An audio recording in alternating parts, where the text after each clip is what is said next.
I'm standing here on American grounds, a country that has been shaped by hundreds of years of history. Among the many events and periods of American history, one stands out above the rest.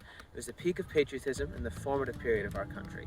I'm talking about the Revolutionary War. Before the Revolutionary War, America was just a colony of Great Britain. American people were oppressed and given little say in how their lives were run. The idea of American independence was idealized yet put down by many as far-fetched, a pleasant thought, yet one that seemed impossibly daunting. Simply put, Americans weren't sold on the concept. That was the case until one of the most important and influential writings of all time was published. That pamphlet was Thomas Paine's Common Sense. The publication of Common Sense in 1776 was a phenomenon. Hundreds of thousands of copies were sold in the colonies. It was a sensation. It was read publicly. It was read in taverns. It was read, by revolutionaries. It was read by regular people.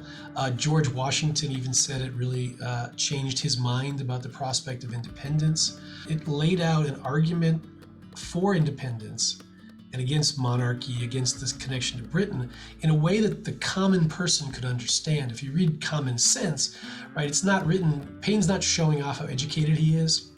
He's speaking in a language the common person can understand. He's speaking with clarity and using references they would understand, like the Bible. Thomas Paine grew up in a lower middle-class trades family in England. He could have lived a simple life, one free from fear and enemies. However, he was never content with the life he was living. He was constantly searching for something new and more meaningful. Paine was from not the poorest strata of society, but also not a high strata of society. His father was, I believe, a corset maker, so a small tradesman.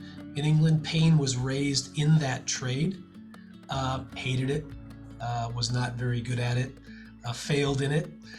Eventually, Paine became a tax collector, an excise man, and he failed in that because he spent most of his time in London agitating for better conditions for the excisemen. They collected taxes on imports. They were hated by everyone. And so he basically wrote his first pamphlet about that.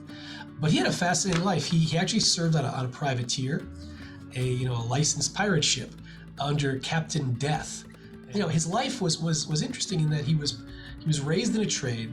He could have been secure in that trade, but he just simply was unsatisfied. Paine was educated like many other lower middle-class British children of the time. He received little formal education. Most of his vast knowledge came solely from his own individual studies. His education was pretty limited, like most people of his social status. Reading would be useful, writing would be useful, doing figures, as they called it, arithmetic. But beyond that, there isn't much. He's a self-educated man, and he read a lot. He certainly was aware of the history of Britain. He certainly was aware of the history of, say, the Quakers. He was aware of the history of the many things. But he's a self-educated man, like many people, like Franklin and others of his time, where books were his education. Paine was almost completely reliant on forces beyond his control for his well-being, something that would influence his later writings. And so his life in England is one of, he's part of a tenuous class of people, these small tradespeople whose, livelihood is not secure. He doesn't own land. He doesn't have any inheritance. One of Paine's most unique opinions was his disdain for the past. He believed that if something did not work for the people today, it should not be upheld simply because of tradition. He's around.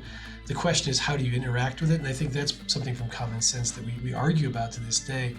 The relative weight of the past on our political system, the relative reverence we have for that past. You have plenty of people who just reject the past, right? And say, even the past of American history is mostly a pageant of oppression, right? You have slavery, you have the subordination of women, you have the subordination of various ethnic and other minority groups throughout the history of the country, the genocide of the Native Americans. And they just say the past is a parade of injustice, right? And Paine, might agree. I don't know, we can't conjure up his ghost right now and ask, but, he might agree that is the past, and we should work to make the present better with that knowledge. That you can make the world over again. You can redesign things, and that nothing, no matter how old, is worthy of our respect unless it serves our interests today. And that, I think, is a very appealing thing. I find it very appealing myself. What made Common Sense such an integral work in inspiring a revolution? How was Common Sense new and different from many other works of the time? One of the most important and powerful tactics used in Common Sense was how Paine made the reader feel special. He made it feel like the reader was a part of a mission to bring liberty across the land. This caused people to agree more emotionally in favor of revolution, unlike many other works of the time, which spouted highbrow political nonsense and expected the reader to make an emotional connection with that. The United States has a mission in the world, right? It has a mission to be a sort of beacon of liberty, but it also has a mission to be a sort of base for the liberation of humanity. Paine is saying things which resonate with Americans. This idea of a mission, this idea of America as unique, special, but also a sort of base for the liberation of mankind. There's all those quotes in Common Sense about the world has never seen such an event than the American Revolution. The American Revolution is a world event, and I think that appeals to the audience as well. You're not just fighting this war over the relative tax system, right, that you're governed by. You're fighting to bring liberty to the world. Paine, like many other Americans of the time, was filled with hope. Much of this hope and optimism came out in his writing. In truth, that's what separates him most from anyone else. Others speculated a positive outcome from war with Britain, but Paine knew that when all was said and done, things would finally change, and the world would be one step closer to the one full of liberty and freedom that he envisioned. People who are alive today make the world. That our actions have weight and meaning in the world. We are not pawns, we are not victims of forces beyond our control, that we make the world today, and our choices matter. This hope that was brought forward so prominently in Common Sense is what really made the work special. When people read the pamphlet, it made them feel like they could change something. It gave them a sense of meaning. This is why Common Sense is such an influential writing. This is how Common Sense inspired change. It gave people the meaning and validation they were hoping for, which inspired them to take further action and ultimately win a war and start a new nation.